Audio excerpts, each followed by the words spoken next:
Hi, I'm Miss Mallory from the Cowan Street Project. Again, I'm here to bring you drama. And today we are going to talk about dialogue and narrative and beginning, middle, and end. And I know that sounds like a lot, but you actually probably know more about this than you think that you might. So let's get started. First, I want to review some things that we learned last time and that we've been covering. So first off, drama. What is drama? That's right, drama is telling a story. And the way that we tell those stories is through the tools that we have as an actor. Now, we have 3 tools. So what are the tools that you have on you already that you can use to tell a story? What are the 3 tools of an actor? It's this, and this. That's right. So it's body, voice, and imagination. The 3 tools of an actor are body, voice, and imagination. We've been covering that for some time now. So what else? Last time we went over sounds and movement. So we made silly sounds and we paired some movement with that, and we looked at what sound and movement might be in Rosie Revere Engineer. And sound and movement really does make a story. So, you can't tell a story about cars without having the sound of a car in it. You can't tell a story about baseball without having the sound of a baseball being hit or the crowds cheering. So sound and movement is really important to a story. We also went over character, which, as we reviewed before, character can be a person in a story, but it can also be things that set that person apart from the other people in the story. So the way that they walk, the way that they deal with problems, the way that they speak. And finally, we went over first thought, best thought.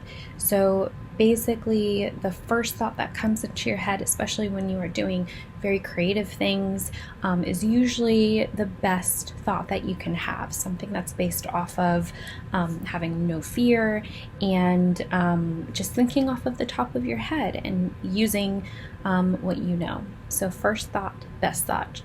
Trust your first thought. Okay, so that's what we've been going over for the last few weeks. Before we move forward, let's go ahead and warm up. You can stay seated for this warm up, but definitely take this time to use your energy and move your body around. First off, I want you to reach above your heads. Act like there's candy in the ceiling. So reach your hands up above your head. You can even act like you're climbing a rope. Now, wiggle your fingers.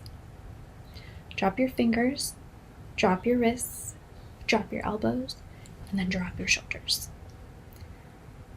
Now, take a crayon. This is a crayon in my head. Put it on top of your head, like this, and draw some circles with your head, with that crayon, onto the ceiling. Draw 4 circles. Now do it the other way 4 times. Very slowly. Now, I want you to take that crayon, take it off of your head, break it in half, and stick each half on your shoulders. Here and one here. Now, draw circles on both sides of the room with the crayons on your shoulders. Let's do 4 backwards. 1, 2, 3, and 4. Now 4 forwards. 1, 2, 3, and 4. Just heard some bones cracking. Okay, now take these crayons, put them back together. Just put it away for now. Set it to the side. Now, I want you to give me a superhero chest. So what does a superhero chest look like?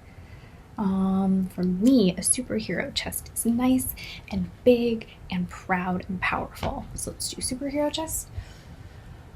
Now let's do a villain chest. Villain kind of just gets small and tiny and evil, right? Now, let's go back to superhero chest.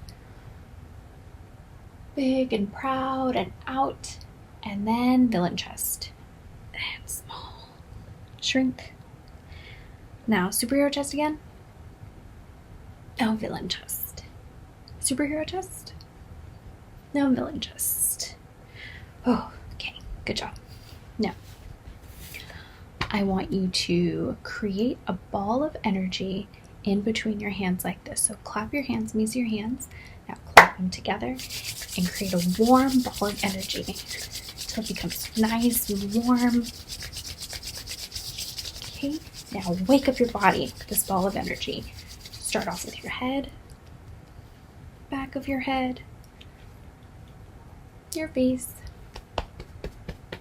your arms, shoulders. Let's go to your chest. Go like this. Ah. Now go to your belly and your back and your hips and your thighs.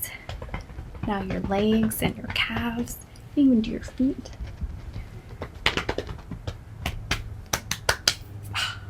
Okay. Now I want you to warm up your face.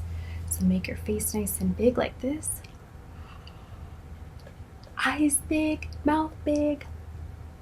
Now small.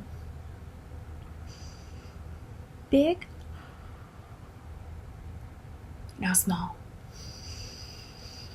2 more times. Big. Now small. Big. And small. Okay. Now, we need to warm up our voices and our mouth. So, first you're going to blow your lips out like a horse, but don't make any sound and don't make any vibrations with your mouth. You just go like this.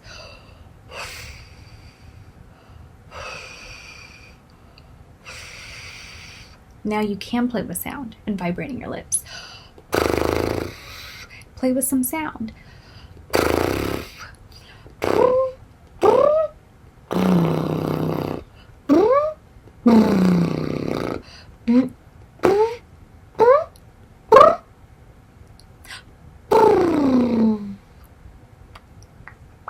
Okay, now let's go ahead and warm up our voices and this tool here, our face, our body, our mouths. We're going to do this by going through the alphabet.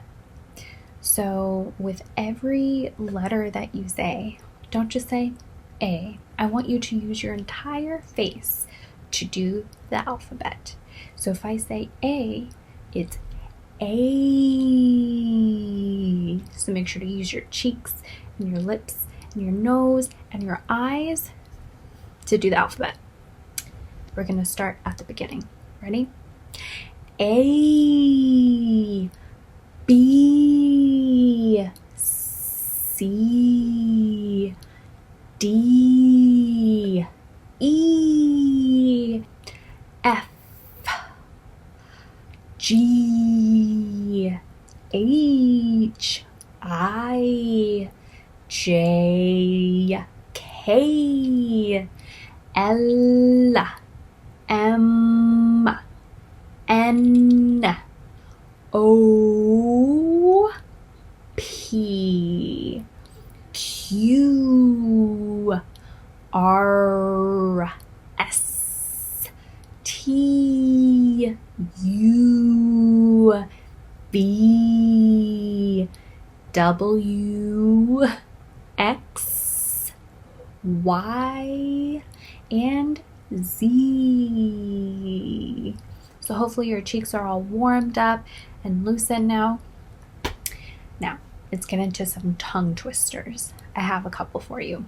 If you know them on your own, you can do your own, but I'll start off with a couple. Unique New York. You know you need unique New York. Now say it again with me. Unique New York. You know you need unique New York. I say it a little bit faster. Unique New York. You know you need unique New York. Unique New York. Unique New York. You know you need unique New York. You know you need unique New York. Unique New York, unique New York, you know you need unique New York. Now let's try this next one. Fuzzy Wuzzy was a bear. You might know this one already. Fuzzy Wuzzy had no hair. So Fuzzy Wuzzy wasn't very fuzzy, was he? Let's do it a little bit faster. Fuzzy Wuzzy was a bear. Fuzzy Wuzzy had no hair. So Fuzzy Wuzzy wasn't very fuzzy, was he? Fuzzy Wuzzy was a bear. Fuzzy Wuzzy had no hair. So Fuzzy Wuzzy wasn't very fuzzy, was he? Fuzzy Wuzzy was a bear. Fuzzy Wuzzy had no hair. So Fuzzy Wuzzy wasn't very fuzzy, was he? A little bit faster. Fuzzy Wuzzy was a bear. Fuzzy Wuzzy had no hair. So Fuzzy Wuzzy wasn't very fuzzy, was he? And one more. The big black bug bleeds blue-black blood, but the little black bug bleeds blue. The big black bug bleeds blue-black blood, but the little black bug bleeds blue. The big black bug bleeds blue-black blood, but the little black bug bleeds blue. A little bit faster. The big black bug bleeds blue-black blood, but the little black bug bleeds blue. Oh my gosh. Good job. Give yourselves a round of applause. So let's start off with dialogue and narrative, and I want to explain the difference between the two. So dialogue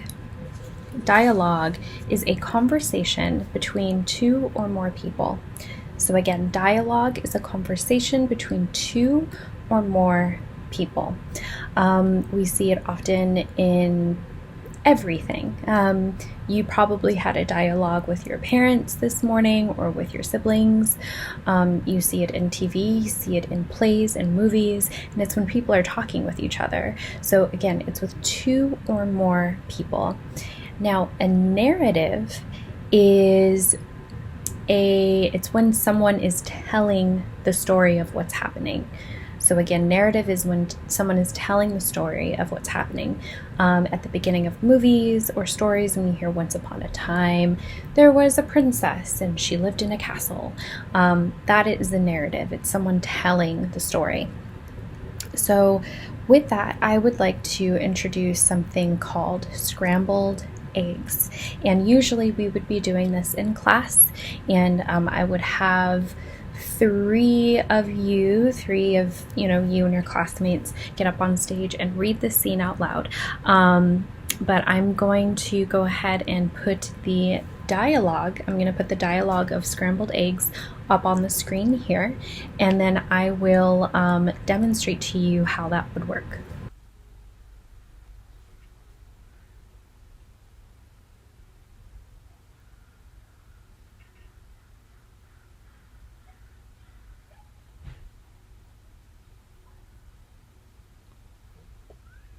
Okay, so that is what the dialogue looks like. And it's okay if that was too quick for you. You don't have to memorize it or anything like that.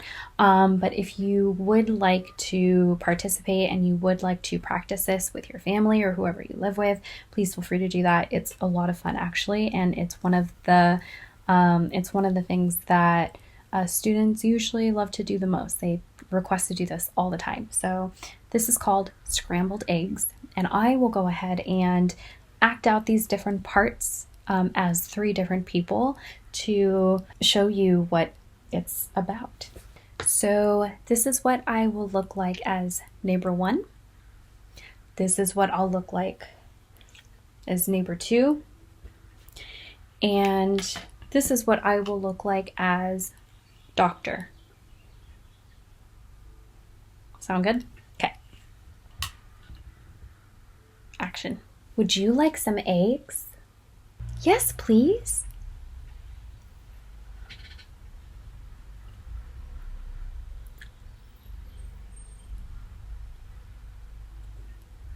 Oh, these eggs are terrible. Ah. Doctor! I'm sorry. She's dead. No! Okay, so now that we have kind of gone over the scrambled eggs activity. Let's talk about dialogue that would appear in Rosie, Revere, Engineer. So again, it's a conversation between two or more people. So we're going to go ahead and look at the story and see where there might be some dialogue. Let's see. So at the bottom of page 1, there is that conversation between Rosie Revere and zookeeper Fred, her uncle. And it's after she makes him the hat to keep the snakes off of his head. And it's after he laughs and she stands there embarrassed and dismayed. And Fred says to her, "I love it. Oh, I truly do." But Rosie Revere knew that could not be true. So you kind of see the dialogue happening first. It says what Fred is saying to her, and when he says, "Oh, I truly do," "Oh, truly I do," and then it goes into narrative, and it says, "But Rosie Revere knew that could not be true." So this person is telling the reader or the audience what is happening. The next time a conversation or a dialogue happens is the next page, when Rosie's great aunt Rose gives Rosie a sad smile. So it starts off with a narrative. This story is a switch between the two, and it says, "She gave a sad smile as she looked to the sky." That's a narrative. And then great aunt Rose says, "The only thrill left on my list is to fly, but time never lingers as long as it seems. I'll chalk that one up to an old lady's dreams." While you don't see the dialogue happening, you don't see in the story, you don't see Rosie Revere and her great aunt Rose talking to each other. You kind of assume that great aunt Rose is talking to Rosie. So Rosie doesn't reply at all in the story, but you can imagine that she would. And so here's a better example of dialogue later on in the story. So after Rosie's Helio cheesecopter crashes, and young Rosie is again baffled, embarrassed, and perplexed, it says, "I failed," said dear Rosie. "It's just made of trash. Didn't you see it? The cheesecopter crashed." And then Aunt Rose, great aunt Rose, says, "Yes," said her great aunt, "it crashed, that is true. But first it did just what it needed to do. Before it crashed, Rosie, before that, it flew. Your brilliant first flop was a raging success. Come on, let's get busy and on to the next." So that is dialogue between great aunt Rose and Rosie Revere.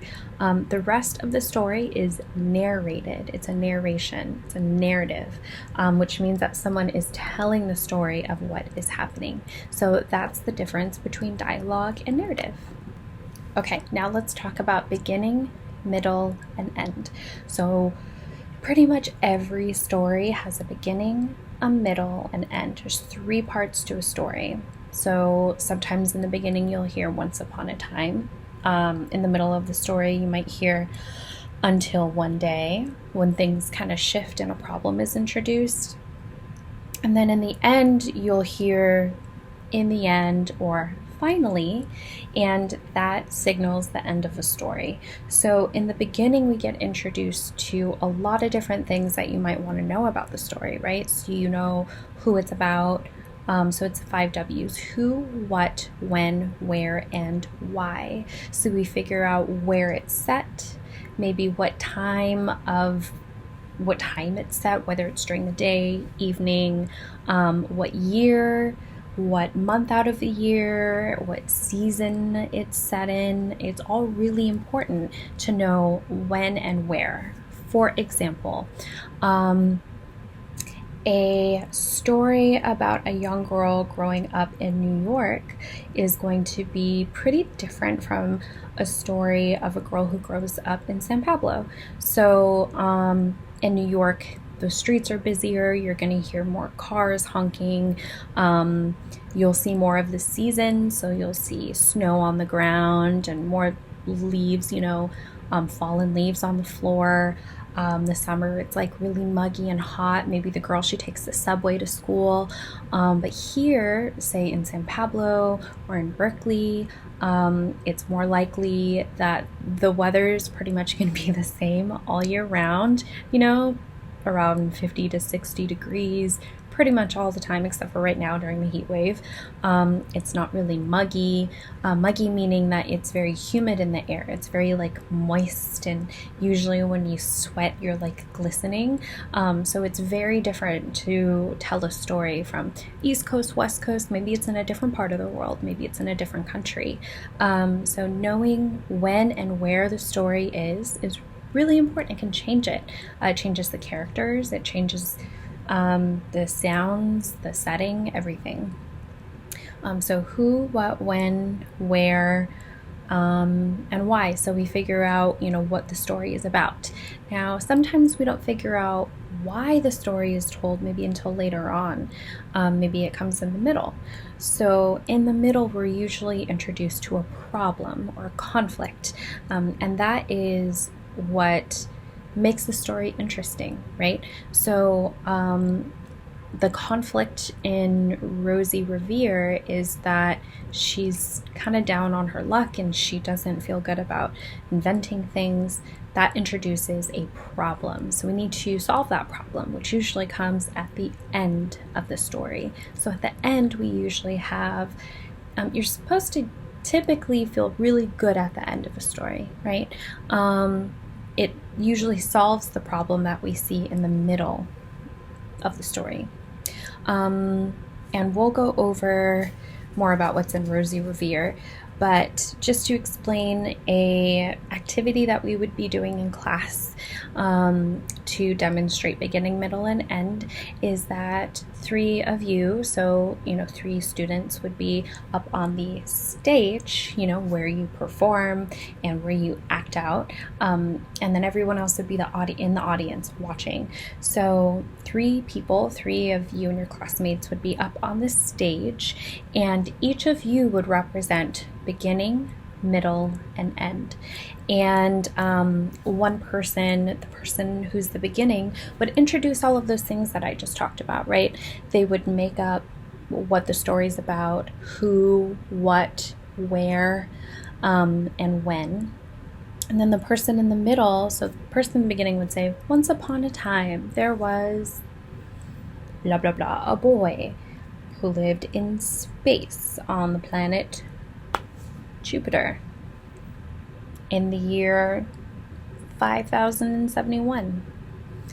So that person would say that, and then they would say more about the story. So he really wanted to travel to other planets and figure out what it was like to be a boy on other planets. Okay, and then the person in the middle would say, and then one day, or until one day, and maybe I would say, the person in the middle would say, until one day, his uncle gave him something to actually travel to other planets. It's like, oh, uh-oh. You know what problem I see there? First of all, did the uncle tell the parents that he gave the boy the spaceship? How is he going to get there safely? Is he actually going to do it? I think those are all problems that we could run into. And then maybe somewhere between, beginning, middle, and then before the end, we kind of see what he does about this. And then the person at the end would say, and finally, he ended up traveling to Earth, where he saw boys just like him, and he made a friend. I don't know. Maybe that is the end of the story. So yeah, the end is, solves the problem. It, a happy ending is usually really nice, but I know that not all stories have that.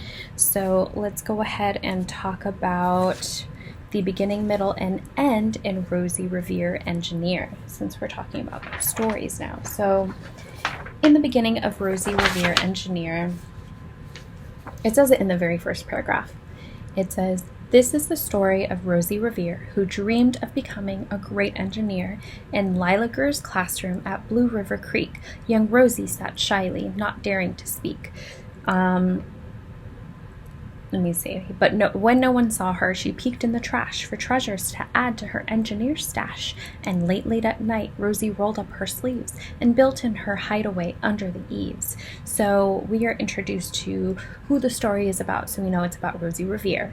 She dreamed of becoming a great engineer, so that's who she is. In Lilager's classroom at Blue River Creek. So she goes to Blue River Creek school, or maybe that's the city.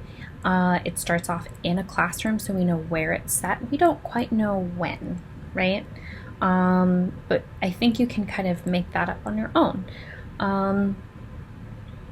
And we know that she's a curious young girl, but that she's also really shy. So we have all of those questions kind of answered in the very beginning. The middle, I would say the middle comes a little bit early. It introduces Zookeeper Fred.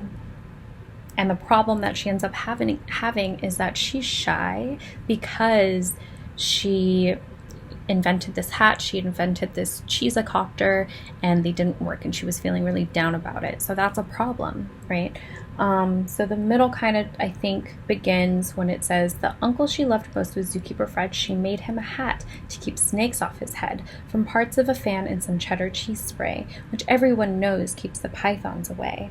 And then it starts to tell the story of how the hat failed and that she felt really down. And then I would say that the end of the story, the resolution, right, when you kind of feel better and the problem is solved, I would say that starts with that conversation that I was talking about. So when Great-Great-Aunt Rose says to her, before it crushed Rosie, before that it flew. Your brilliant first flop was a raging success. Come on, let's get busy and on to the next. She handed a notebook to Rosie Revere, who smiled at her aunt as it all became clear. Life might have its failures, but this was not it. The only true failure can come if you quit. They worked till the sun sneaked away to its bed, and Aunt Rose tied her headscarf around Rosie's head and sent her to sleep with a smile ear to ear to dream the bold dreams of a great engineer. At Blue River Creek, all the kids in grade 2 build gizmos and gadgets and doohickeys too. With each perfect failure, they all stand and cheer, but none quite as proudly as Rosie Revere. I think that's a great ending. Okay, so now that we have gone through that, what I would like for you to do is give me a tableau of the beginning, the middle, and end of Rosie Revere Engineer. So, the beginning of Rosie Revere Engineer.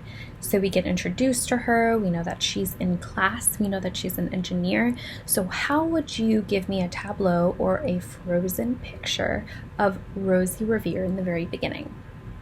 Ready and go.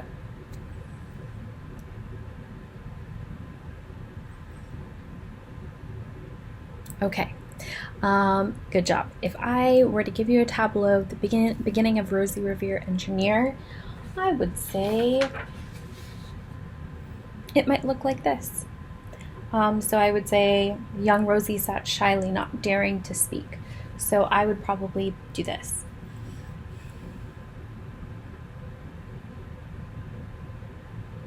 That might be a tableau of young, shy Rosie sitting in class. Let's do the middle of Rosie Revere Engineer. So let's give a tableau of what the middle of Rosie Revere Engineer might look like. Ready and go.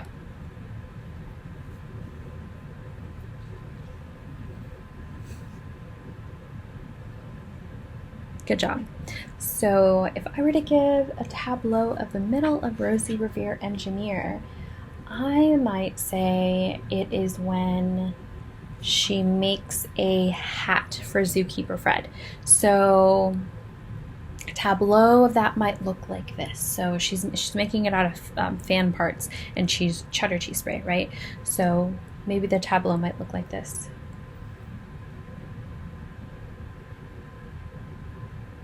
So this would be the cheese spray, and the hat is right here, sorry. Okay, now let's talk about the end of Rosie Revere Engineer. What might the end of Rosie Revere Engineer look like?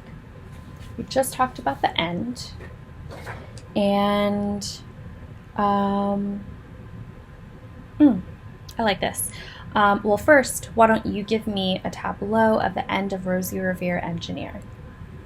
So what happens at the end? Great Aunt Rose tells her, you can only fail if you quit. Then Aunt Rose tied her headscarf around Rosie's head. Rosie went to sleep with a smile ear to ear to dream the bold dreams of a great engineer. Then she sat in class. So what might show me a tableau of the end of Rosie Revere Engineer?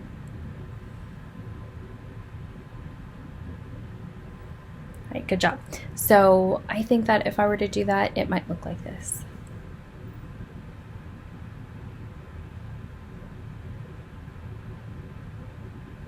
So I would be Rosie, sleeping, smiling ear to ear, but I would have a headscarf on my head, right? But this is a tableau of that. All right, good job today. Good job. So today we learned about beginning, middle, and end and dialogue. And we went over scrambled eggs and tableau of the beginning, end, middle, and end of Rosie Revere Engineer. Good job today. And on the count of 3, go ahead and say drama class. 1, 2, 3, drama class.